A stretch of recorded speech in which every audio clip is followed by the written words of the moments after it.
আসসালামু আলাইকুম। সবাই কেমন আছেন? আশা করি আল্লাহর রহমতে সবাই ভালো আছেন। সবার জন্য দোয়া এবং শুভকামনা, সবাই ভালো থাকেন। আজকে নিয়ে আসলাম নতুন একটা ভিডিও। এই ভিডিওতে আপনাদের সবাইকে স্বাগতম। আমার এই ভিডিওটি যদি কোনো অংশে ভালো লাগে অবশ্যই একটা সাবস্ক্রাইব করবেন, একটা লাইক দিয়ে আমার সাথেই থাকবেন। তো সবাই দেখতেই পারছেন বাড়িতে খুব ধুমধাম করে ছোটোখাটোভাবে একটা আয়োজন চলতেছে। তো আয়োজনটা কিসের জন্য সেটাও বলে দিচ্ছি। আজকে আমার দাদা দাদি, নানা নানি এদের নামে আমরা বাড়িতে একটা মিলাদ দিব।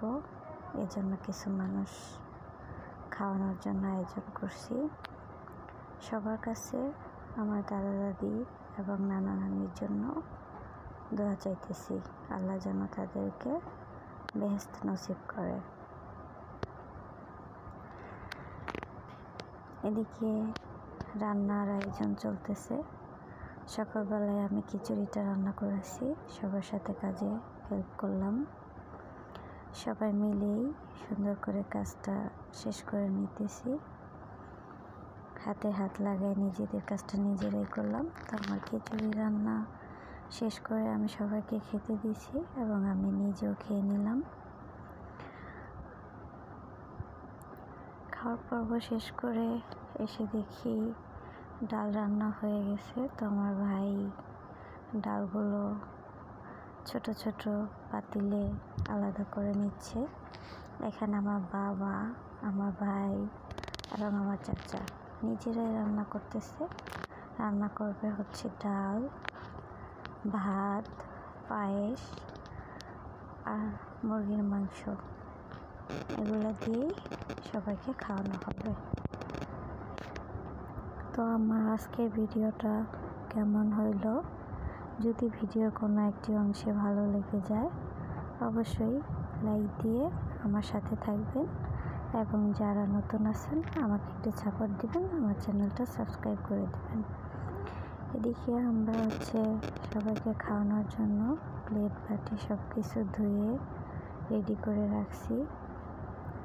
আর এদিকে আমার বাবা খাচ্ছে, আর এদিকে যে আমার ছোট্ট বাবাকে দেখিয়ে দিলাম। আমার এই ছোট্ট বাবাটা সেই পাকটা, অনেক দুষ্টুমি করে, ওর জন্য দোয়া করবেন। তো আমি আমার হাতের কাজ শেষ করে আমি একটু ঘুরে ঘুরে দেখতেছিলাম। এদিকে এই যে আমার ছোটো মাকেও দেখাই দিলাম। আমার ছোটো মা আজকে খুবই ঠান্ডাভাবে ছিল, খেলাধুলা করতেছিল। তো মাটা সুন্দর করে শুয়ে আছে। শুয়ে থাকতে থাকতে তার বোরিং লাগতো। তো আমার ছোটো মায়ের জন্য সবাই দোয়া করবেন, সে যেন ভালো থাকে। এদিকে রান্নার আয়োজন প্রায় শেষ পর্যায়ে। এখন পায়েস রান্না করতেছে এবং ভাত। এটা হলেই রান্না শেষ। তো বাড়ির বাচ্চারা খুব খুশি, কারণ যেরকমই অনুষ্ঠান হোক না কেন ওরা খুব আনন্দে থাকে। তো আমার আজকের ভিডিওটা কেমন হলো সবাই কমেন্ট করে জানাবেন এবং আমার পাশে থাকবেন। ভালো থাকবেন। আল্লাহ হাফেজ।